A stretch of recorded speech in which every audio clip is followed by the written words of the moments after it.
राधा वल्लभ श्री हरिवंश। तो जगन्नाथ जी के मंदिर के सामने एक लस्सी की दुकान है, चरण लस्सी। इसके बारे में मुझे एक बंगाली ट्रैवल ब्लॉगर शिवाजी दा के वीडियो से पता चला था।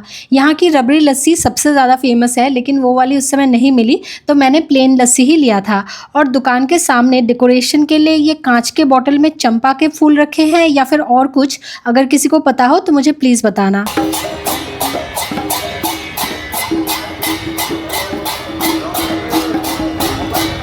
एक्चुअली मेरे पास थोड़ा समय था कि मैं कहीं और घूम के आती, लेकिन सच बताऊँ तो मंदिर के सामने से हटने का ना मन ही नहीं कर रहा था। तो मंदिर के सामने ये जो ग्रैंड शॉपिंग कॉम्प्लेक्स था, मैं उसी की सीढ़ियों पे बैठ के वेट करने लगी, क्योंकि यहाँ से मंदिर की लाइन बिल्कुल साफ साफ दिख रही है। तो कुछ समय बैठने के बाद मुझे नींद आने लगी और मेरे साथी को भूख लग गई। तो मज़े की बात ये है कि यहाँ ऊपर द ग्रैंड रेस्टोरेंट है, और ये भी मैंने शिवाजी दा के व्लॉग में देखा हुआ था। और इस टेरेस रेस्टोरेंट पे आके एक बार जगन्नाथ जी के मंदिर के इस व्यू को देखने की मेरी बहुत ज़्यादा इच्छा थी।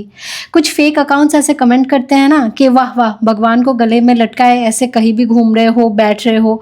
उनसे मुझे विनम्र पूर्वक एक ही बात बोलना है, भगवान को मैंने गले में नहीं लटकाया। मालिक जब घूमने जाते हैं तब अपने सेवक को रखते हैं ना अपने साथ सेवा के लिए।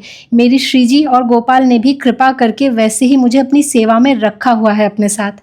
बाय द वे, ये सात्विक रेस्टोरेंट है, और फूड ऑर्डर करते करते मेरे ऑफिस से इमरजेंसी मेल आ गया था और मैं थोड़ा टेंशन में पड़ गई थी, क्योंकि इस यात्रा के समय मैं अपना लैपटॉप कैरी नहीं कर रही थी।